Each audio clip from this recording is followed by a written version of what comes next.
Ricky Stars se mostró un poco apto para sonsacar información a familiares que se sorprendían al oír su voz. Estaba acostumbrada a interiorizar todo lo que oía a los pacientes en la consulta y a conservar el control de todas las observaciones e interpretaciones. Pero al marcar un número tras otro, se encontró en territorio desconocido e incómodo, incapaz de concebir un guión verbal que pudiera seguir algún saludo estereotipado seguido de una breve explicación del motivo de su llamada. En el lugar de eso, solo oía vacilación e indecisión en su voz cuando se atascaba con saludos trillados e intentaba obtener una respuesta a la pregunta más idiota. ¿Te ha ocurrido algo extraño? Por consiguiente, aquel atardecer estuvo lleno de conversaciones telefónicas de lo más irritantes. Sus parientes se llevaban una sorpresa desagradable al oírlo. Sentían curiosidad y pesadumbre por el hecho de que llamara después de tanto tiempo. Estaban ocupados en alguna actividad que le interrumpía, o sencillamente se mostraban maleducados. Cada contacto poseía cierta brusquedad, y más de una vez se lo quitaron de encima con rudeza. Hubo varios lacónicos. ¿De qué diablos va todo esto? A los que mentía asegurando que un antiguo paciente había logrado obtener de algún modo una lista de nombres de sus familiares, y le preocupaba que pudiera interrumpirlos. No mencionaba que alguien pudiera estar enfrentándose a una amenaza, lo que quizás era la mayor mentira de todas. Ya casi eran las 10 de la noche, la hora en que se acostaba, y todavía le quedaban más de 2 docenas de nombres en la lista. Hasta entonces no había conseguido detectar nada lo bastante fuera de lo corriente, como para que mereciera investigar más, pero a la vez dudaba de su habilidad para preguntar.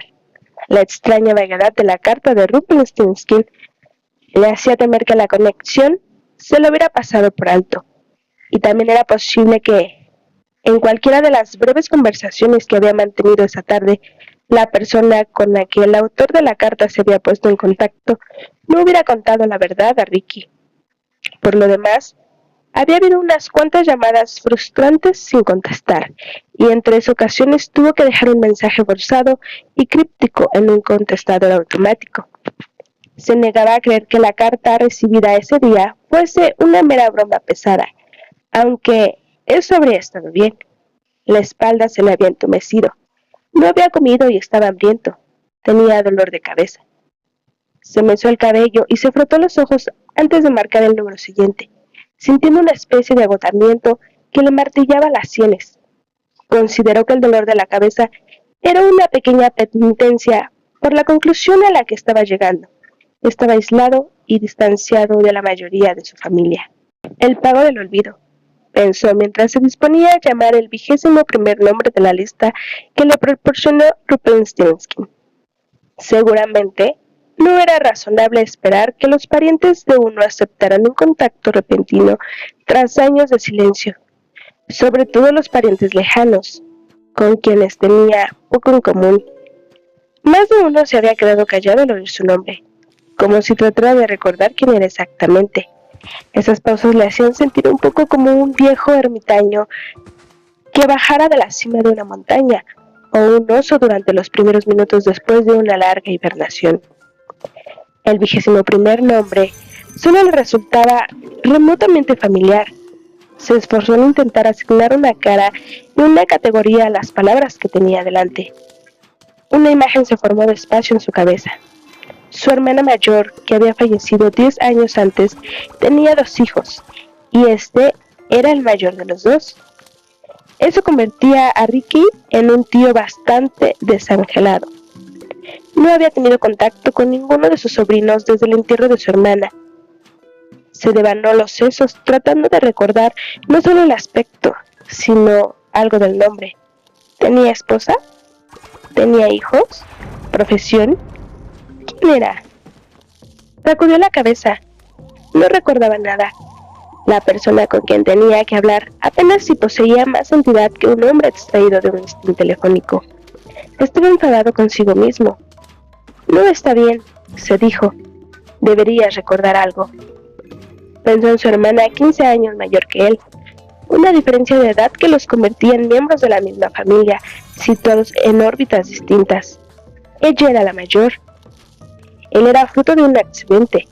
destinado a ser siempre el bebé de la familia. Ella había sido poetista, titulada por una universidad de mujeres de buena familia en los años 50. Había trabajado primero en el mundo editorial y se había casado bien después con un abogado de Boston especializado en derecho mercantil. Sus 2 hijos vivían en Nueva Inglaterra. Ricky observó el nombre en la hoja que tenía delante. Leyó una dirección de Deerfield, Massachusetts, con el prefijo 413. De repente recordó algo.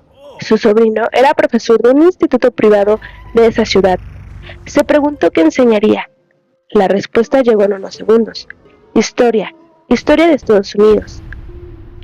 Entornó los ojos y visualizó un hombre bajo y enjunto con chaqueta de tweed, gafas con montura de concha y un cabello rubio rojizo que le clareaba con rapidez. El hombre con una esposa con mínimo 5 centímetros más alto que él. Suspiró y, provisto por lo menos con algo de información, marcó el número y esperó mientras el timbre sonaba media docena de veces antes de que contestara una voz que tenía el tono inconfundible de la juventud, grave pero impaciente. Diga.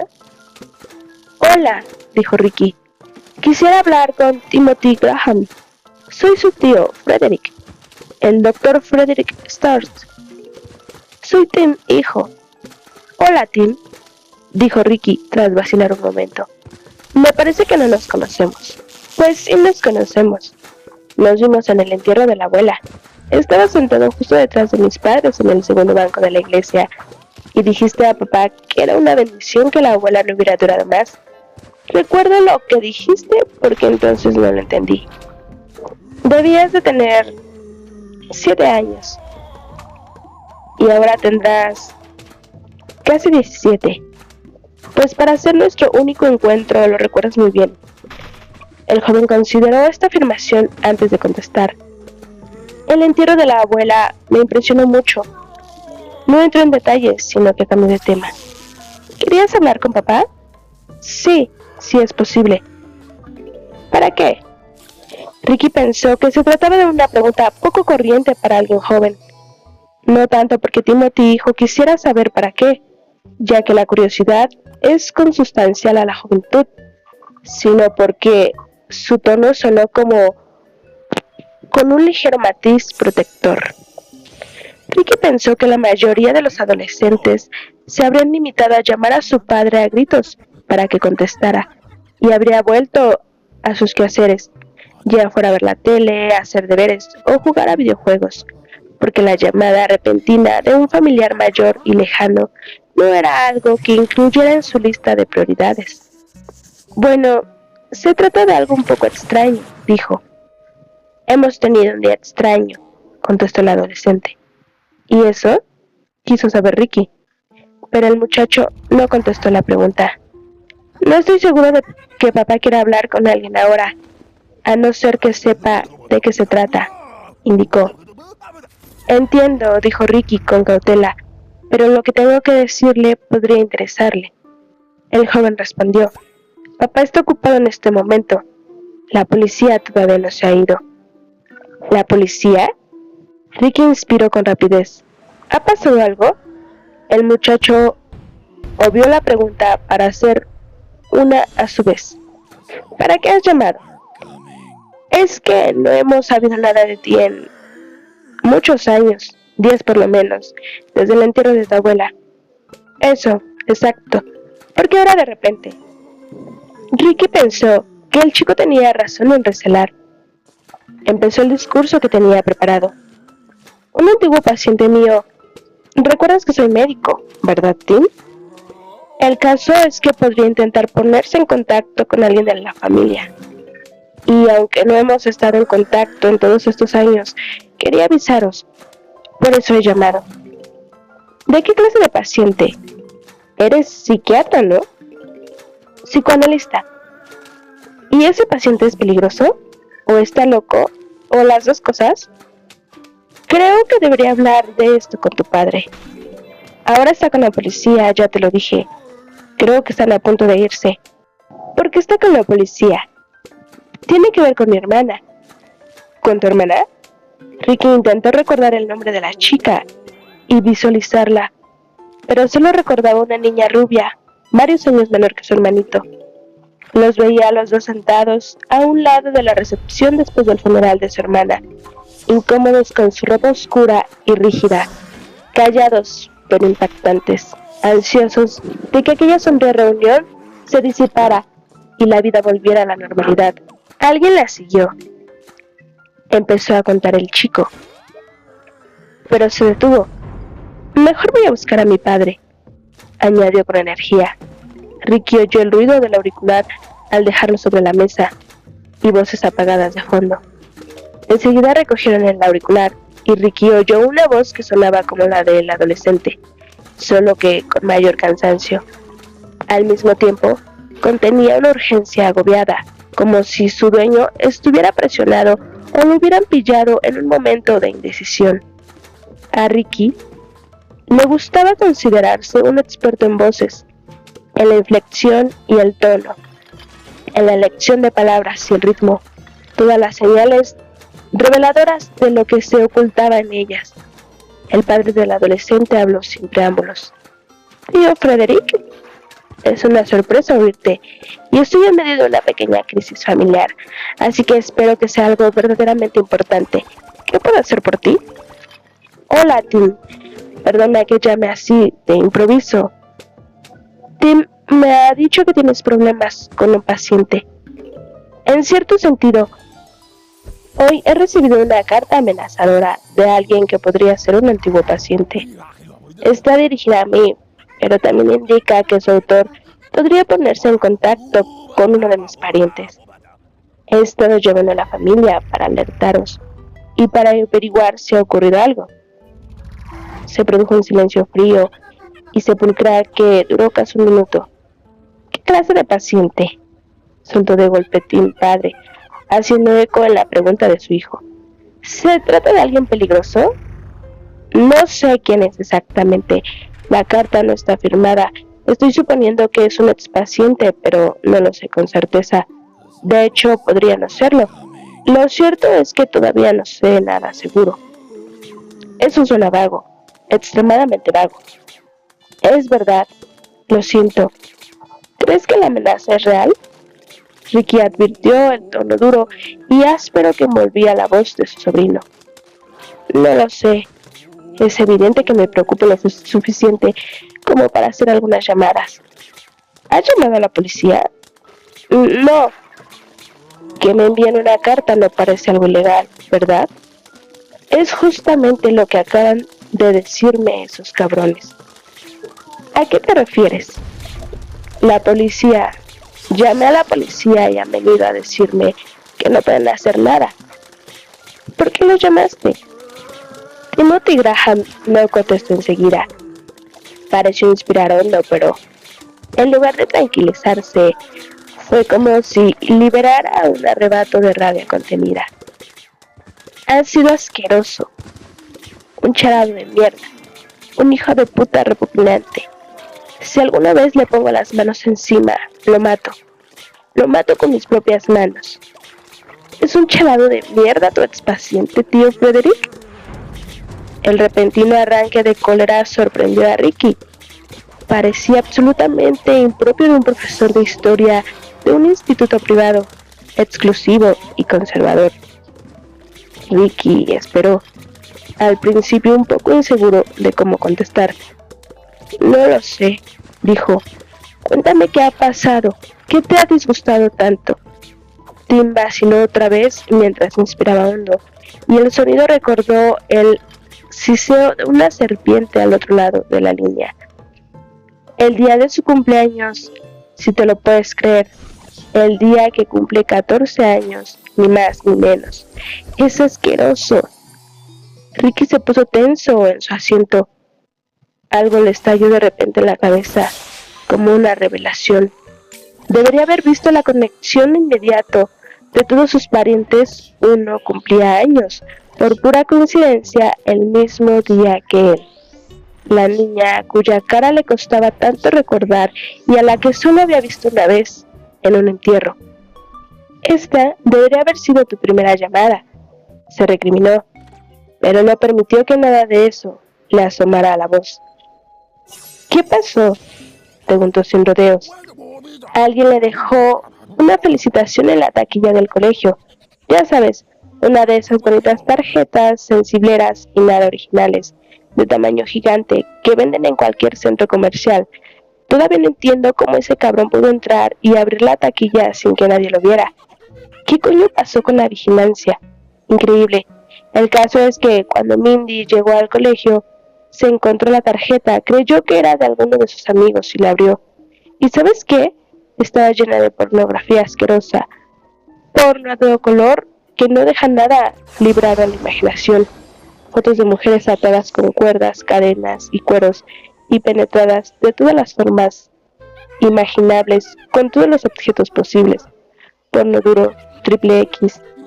Y ese bastardo escribió en la tarjeta: esto es lo que te voy a hacer en cuanto te pille sola. Ricky se movió incómodo en el asiento. Rumpelstiltskin pensó y preguntó: ¿y la policía qué ha dicho?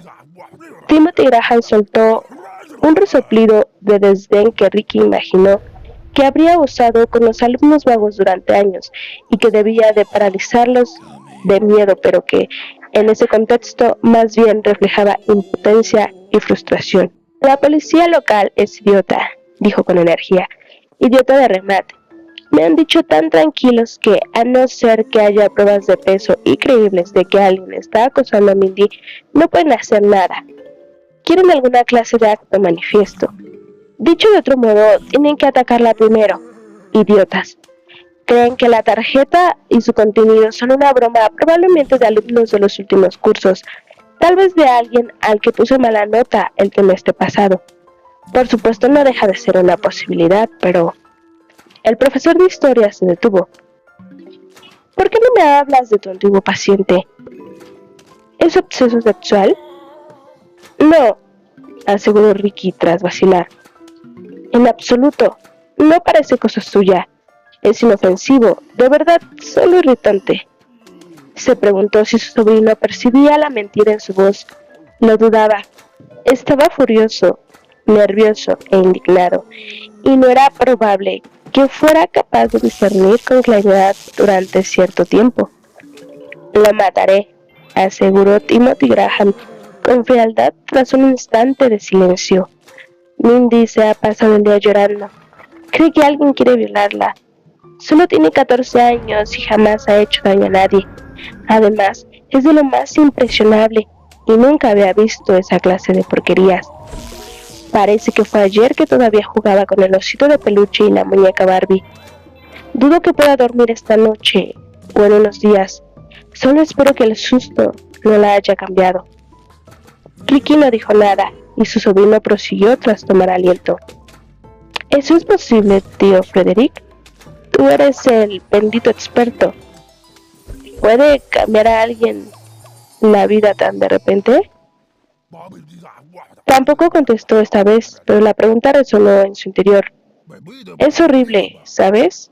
Horrible, soltó Timothy Graham. Intentas proteger a tus hijos de lo asqueroso y malvado que es el mundo, pero bajas la guardia un segundo y ¡zas! Ocurre. Puede que no sea el peor caso de inocencia perdida que hayas escuchado, tío Frederick, pero tú no tienes que oír cómo la niña de tus ojos llora desconsolada el día que cumple 14 años, porque alguien en alguna parte quiere hacerle daño. Y tras esas palabras, Timothy Graham colgó. Ricky Starks se inclinó hacia la mesa, soltó el aire despacio entre los incisivos, produciendo un largo silbido. Estaba disgustado e intrigado a la vez por lo que Rumpelstiltskin había hecho. Recapituló rápidamente. El mensaje que había enviado al adolescente no tenía nada de espontáneo, era calculado y efectivo. Era obvio que además había dedicado cierto tiempo en estudiarla. Mostraba también algunas habilidades a las que sería prudente prestar atención. Rumpelstiltskin había logrado superar la vigilancia del colegio y tenido la pericia de un ladrón para abrir una cerradura sin destrozarla. Había salido del colegio sin ser descubierto y viajado después desde Massachusetts hasta Nueva York para dejar su segundo mensaje en la sala de espera de Ricky. No había problemas de tiempo. En coche el viaje no era largo, quizá 4 horas, pero detonaba planificación. Pero eso no era lo que molestaba a Ricky.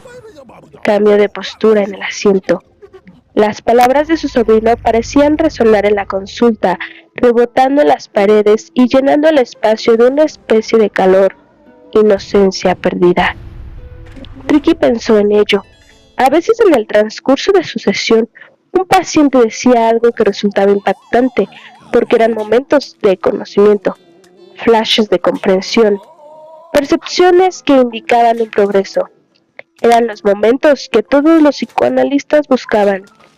Solían ir acompañados de una sesión de aventura y satisfacción, porque señalaban logros a lo largo del tratamiento.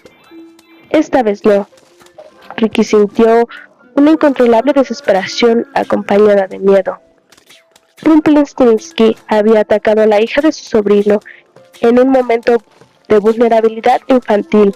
Había elegido un momento que debía guardarse en el gran baúl de los recuerdos, como uno de alegría, de despertar, su 14º cumpleaños, y lo había vuelto feo y aterrador. Era la amenaza más fuerte que Ricky podía imaginar, la más provocadora que podía concebir. Se llevó una mano a la frente como si tuviera fiebre. Le sorprendió no encontrarse sudor en ella. Pensamos en las amenazas como en algo que compromete nuestra seguridad, se dijo. Un hombre con una pistola o un cuchillo víctima de una obsesión sexual. O un conductor borracho que acelera sin precaución por la carretera. O alguna enfermedad insidiosa como la que mató a mi esposa, que empieza a carcomernos las entrañas. Se levantó de la silla y empezó a pasearse nerviosamente arriba y abajo. Tenemos que nos maten, pero es mucho peor que nos destruyan. Echó un vistazo a la carta de Rumpelstiltskin. Destruir. Había usado esa palabra, junto con arruinar. Su oponente era alguien que sabía que, a menudo lo que nos amenaza de verdad y cuesta más de combatir, es algo que procede de nuestro interior. El impacto y el dolor de una pesadilla puede ser mucho mayor que el de un puñetazo. Asimismo, a veces lo que duele no es tanto ese puñetazo como la emoción tras él.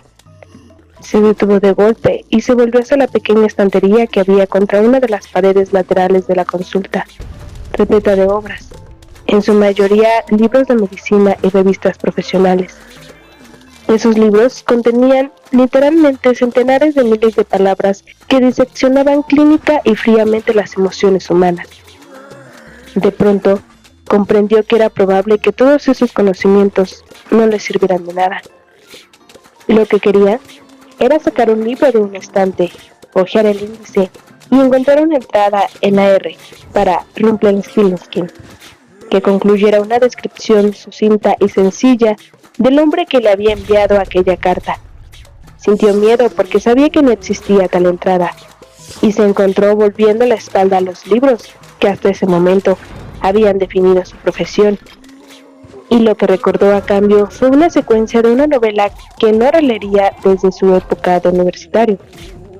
Ratas, pensó. Ponían a Winston Smith en una habitación con ratas porque sabían que era la única cosa del mundo que le daba miedo de verdad. No la muerte ni la tortura, sino las ratas. Miró alrededor.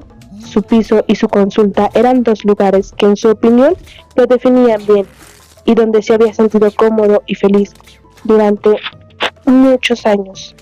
Se preguntó en ese instante si todo eso iba a cambiar y si de repente iba a convertirse en su habitación 101 de ficción, el lugar donde guardaban lo peor del mundo.